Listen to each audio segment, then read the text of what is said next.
J'ai longuement rêvé en marge de cette expédition dirigée par Lowell Thomas, qui avait pour but d'exalter notre civilisation occidentale, mécanisée, bruyante, épuisante, en l'opposant aux mœurs antiques et patriarcales du Maroc. D'une simple carte géographique, aux yeux du souvenir, les images vont jaillir comme foulards et colombes d'un chapeau de prestidigitateur. Le Sahara d'abord, cet océan figé en plein mouvement.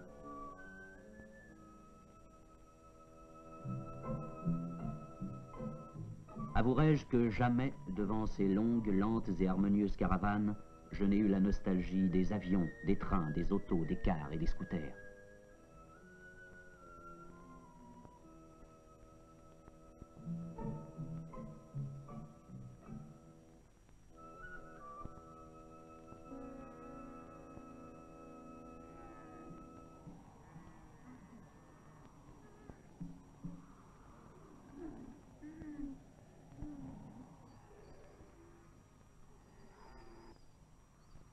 Je n'ai jamais regretté non plus, devant ces outres contenant l'eau fraîche, si précieuse en ce pays brûlant, les robinets de cuivre déversant l'eau javellisée sur les éviers de nos cuisines.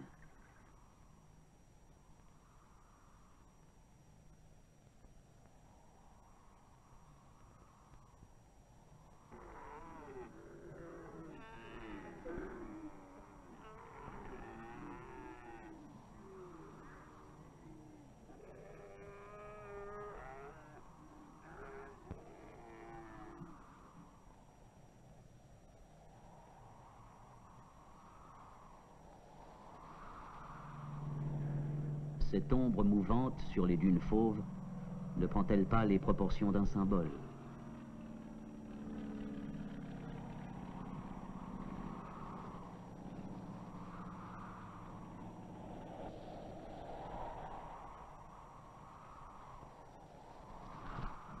Lorsque souffle le simoun, les sables du désert risquent d'ensevelir les oasis proches. L'oasis est un lieu béni grâce à la présence constante de l'eau, à la fertilité de son sol, grâce aux maisons où l'on peut s'abriter. Les précieuses oasis méritent tous les soins des hommes. Aussi vont-ils, en longue théorie, lorsque le vent s'est apaisé, rejeter sur les dunes voisines ce sable que le vent de demain ramènera peut-être.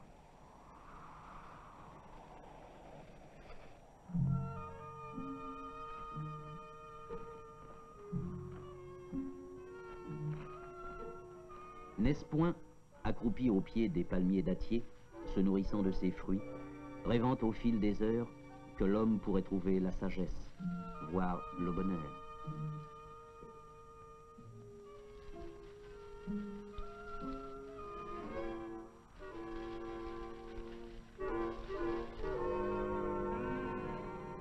Rêver auprès des animaux favoris et espiègles de l'immense troupeau.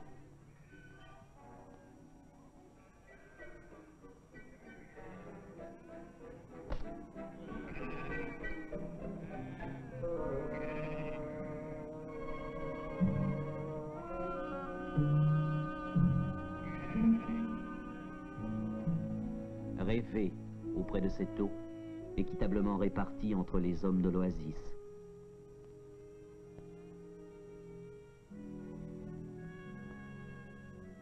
Rêver sur la grâce simple des femmes dans leurs longues robes.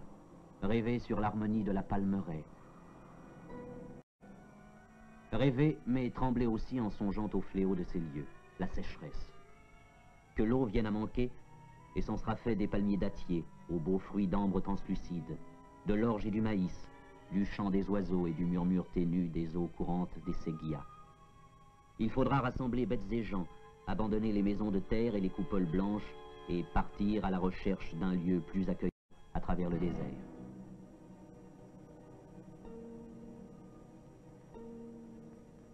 À travers ce désert où la moindre végétation peut signaler la présence de l'eau. Au milieu d'une faune extraordinaire où chaque bête veille, écoute.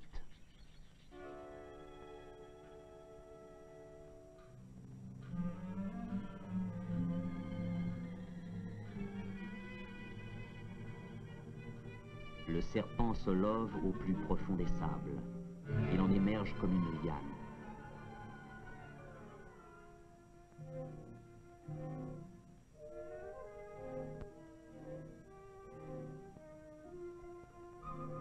La reptation du serpent est comparable au cheminement de l'éclair, zigzagant dans le ciel. L'inquiétude plane sans cesse sur tous ces animaux qui s'entre-dévorent. Mais qu'on ne cède pas à de trop faciles comparaisons. Ces combats cruels n'ont rien à voir avec ceux stupides des hommes.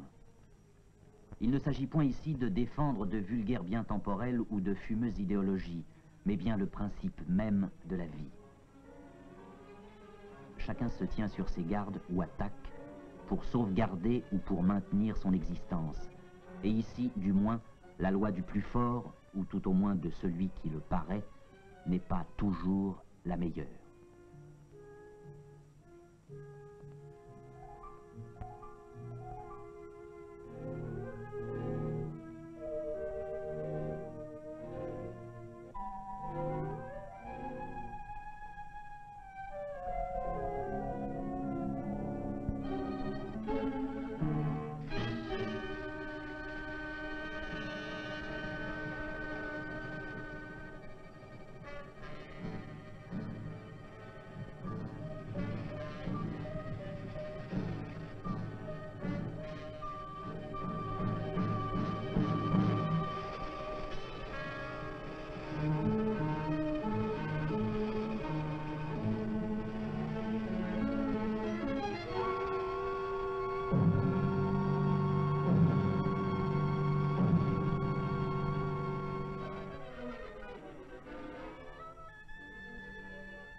Après une épuisante marche, la terre promise est en vue. Elle est là. Le point d'eau est découvert. Ces eaux proviennent de la fonte des neiges et des rares pluies de l'Atlas. Elles sourdent à de grandes profondeurs souterraines. Après le forage, l'établissement des rigoles, on veille à ce que chaque parcelle de terrain soit irriguée. Et l'économie préside à la répartition de l'eau. Chaque fermier bénéficiera d'un temps limité.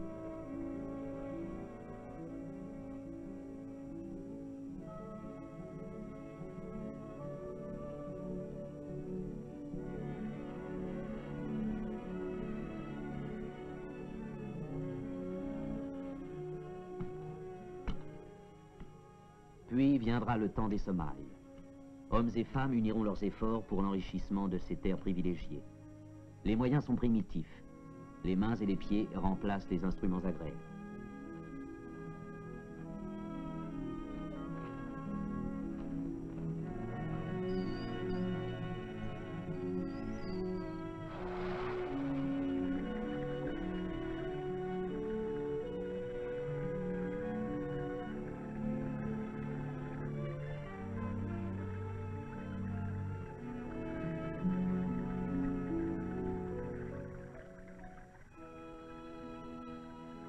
Et pourtant, un jour, tout comme en France, en Amérique ou en Ukraine, on verra frémir les épis d'or sous le ciel marocain.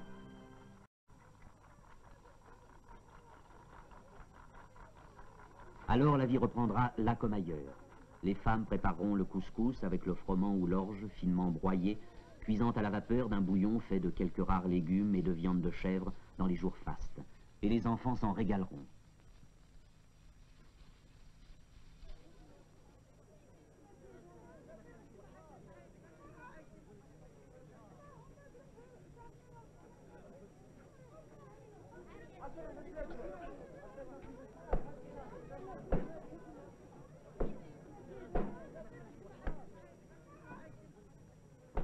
C'est en plein air, sous l'œil d'Allah et sous la férule d'un maître intransigeant, que les enfants apprennent à lire les caractères ornementés de la langue arabe dans le Coran.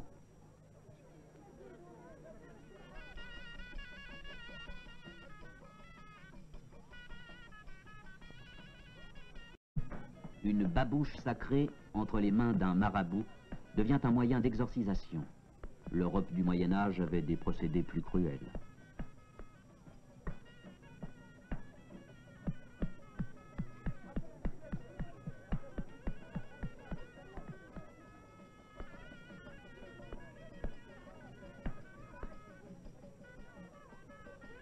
La folie, qui cause tant de ravages en Occident, n'épargne pas ce lieu du monde. car c'est un fou que l'on entraîne vers le cabanon, sous le regard amusé et cruel des enfants.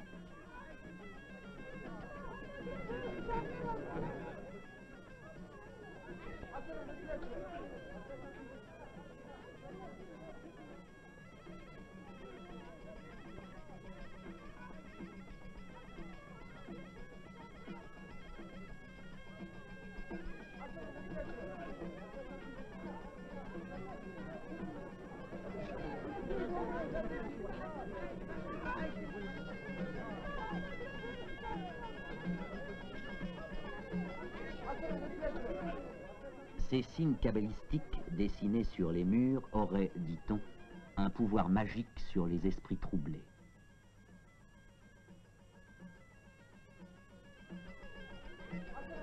Ils ont du moins celui de faire rire, d'irriter, d'accabler. Cette fosse où il finira ses jours, relégué, enchaîné, solitaire, correspond à nos asiles, ces chaînes à nos camisoles de force.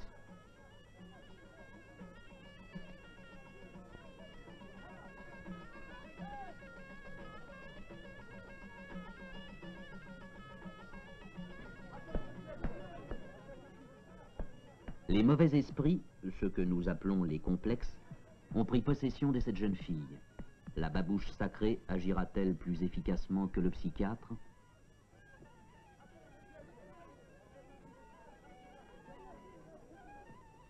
La boue est la thérapeutique employée par ce dermatologue marocain. Est-on si loin de la pénicilline?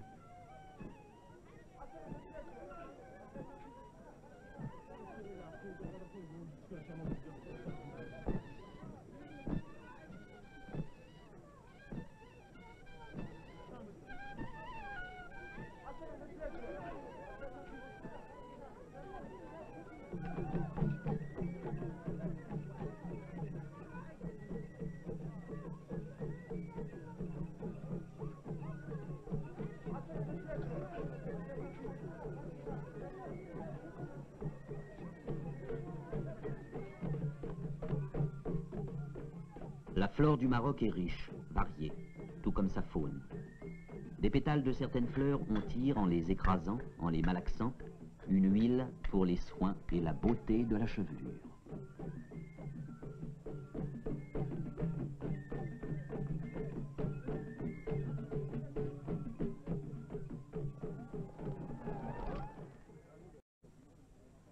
Ces hommes, des Maures, des Berbères, des Arabes, des Touaregs au visage voilé, se rendent à leur plaisir, la musique et la danse.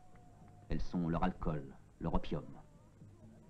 Abandonnant leur babouche devant la tente, tout comme au seuil de la mosquée, ils vont, accroupis, se livrer à leur passion toute pacifique. Respectant une vieille tradition qui tire ses origines de la dimension des temples, qui jadis était fort basse, la danseuse, richement vêtue et couverte de bijoux et de voiles, comme une idole, danse agenouillée sur un rythme monotone.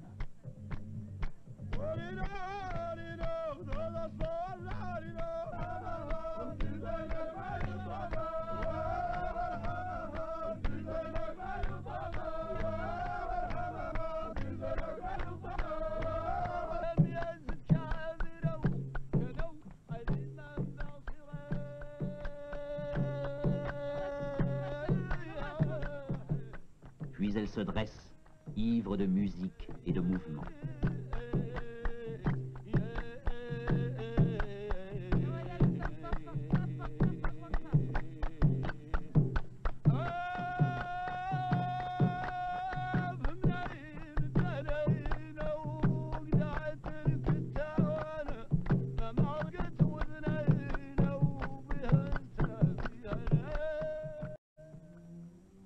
La légendaire route de l'or du Soudan passait par cette citadelle, la Casbah d'Ouarzazate. C'était une halte pour les marchands d'esclaves, d'ivoire et de métal précieux.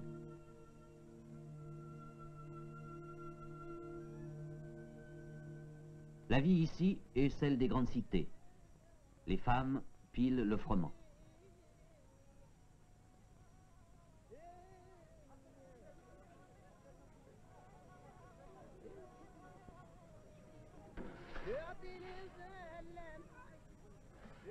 Les hommes préparent la pâte, lui donnent forme et l'enfournent.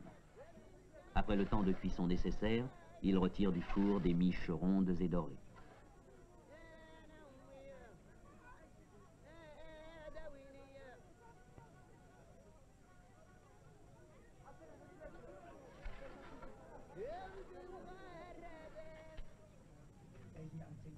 Le Moyen-Âge européen renaît ici. La mère prépare le repas avec des moyens rudimentaires, cependant que le père de famille, en islam, ils sont tous en quelque sorte des troubadours, conte à ses enfants charmés quelques légendes transmises oralement de père en fils.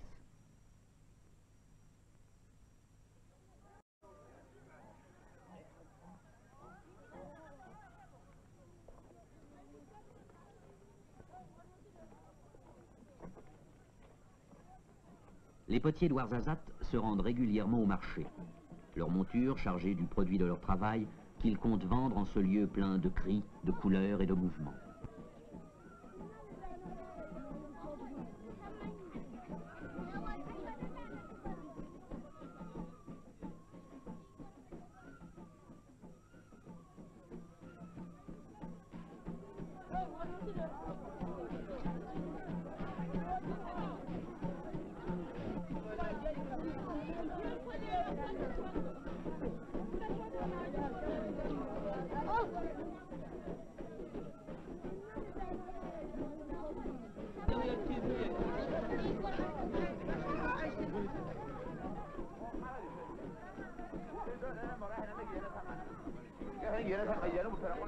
Le marchandage est ici une tradition que l'on se doit d'honorer pour tirer du commerce joie et bénéfice.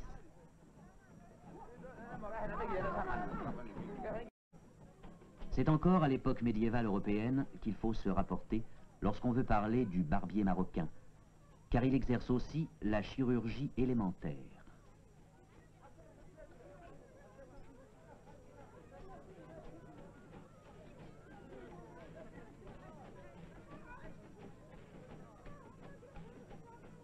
Au Maroc, la saignée est à la base de toute médecine. Il en allait de même en Europe jusqu'à la fin du XVIIIe siècle.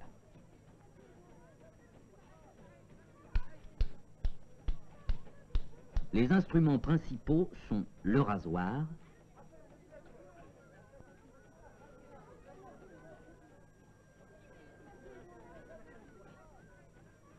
et une sorte de ventouse très particulière.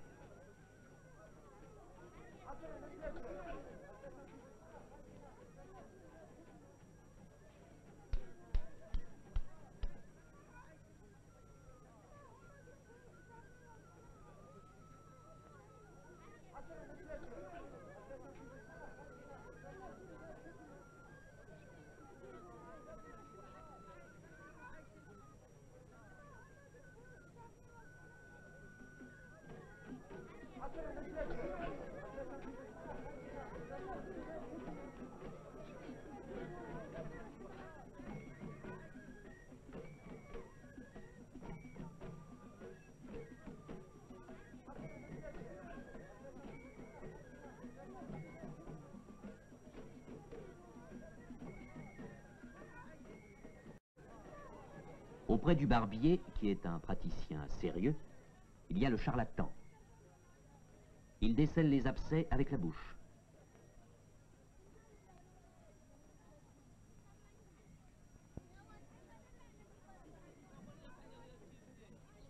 Il évalue la tension avec l'oreille. Il a souvent recours à la mensuration anthropologique pour émettre son diagnostic.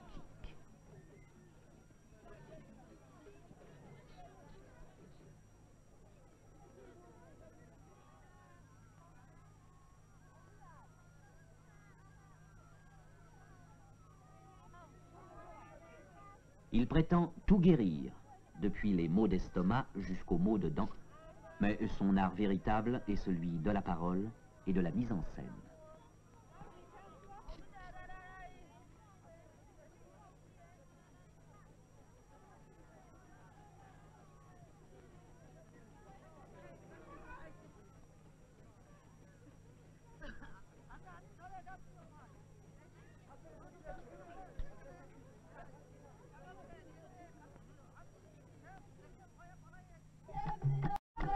Descendant vers le sud-ouest et remontant dans le temps, nous trouvons les ruines de Volubilis, ville de la Mauritanie tingitane de l'empereur Claude.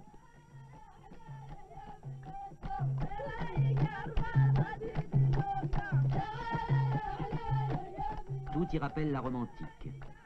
Mosaïques et colonnes évoquent des siècles de gloire et de décadence.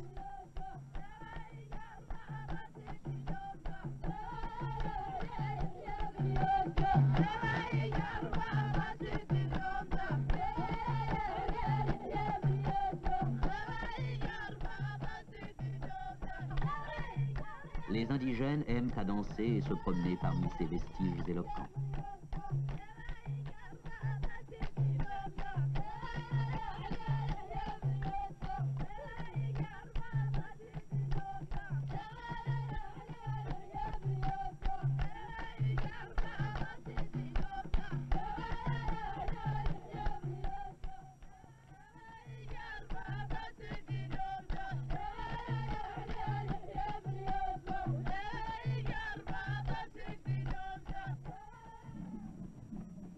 Sur la route, escortée de ses parents, de ses amis, une jeune fiancée va au-devant de son destin. En chemin, des invités se joignent au cortège. La jeune fille, visage voilé, chevauche, brandissant le symbole de sa vertu comme un étendard, et cela équivaut aux blanches toilettes de nos mariés d'Occident.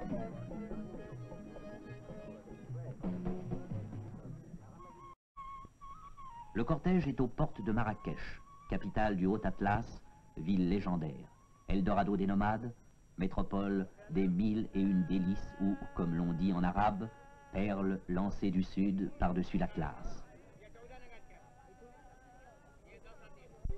Dominant la cité, la Koutoubia, minaret des libraires, d'où le muezzin, 5 fois par jour, appelle les fidèles à la prière.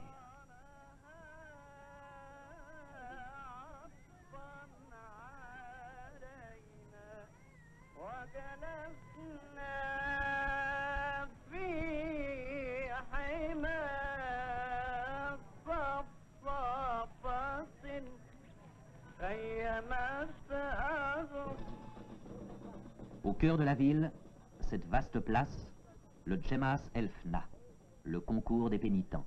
Car c'est en ce lieu que, jadis, on exposait les têtes des criminels décapités. Ce n'est pas un saint lieu. La foule s'y presse pour applaudir danseurs, battleurs, mangeurs de feu, fakirs et joueurs de viol berbères.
Non loin de là, cependant, le travail règne en maître. Des artisans confectionnent d'admirables tapis veloutés. La main-d'œuvre enfantine est très recherchée car les doigts des enfants sont plus fins et plus agiles que ceux des adultes.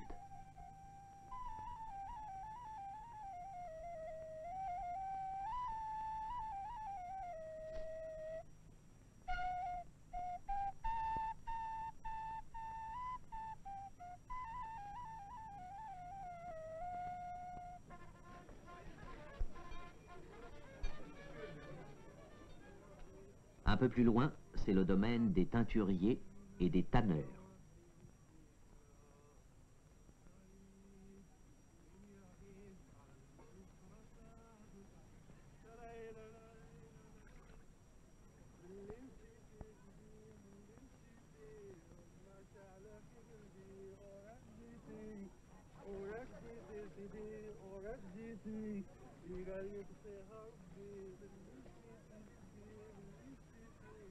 امك على قلبي وربتي وربتي وربتي غالية في حبي محبي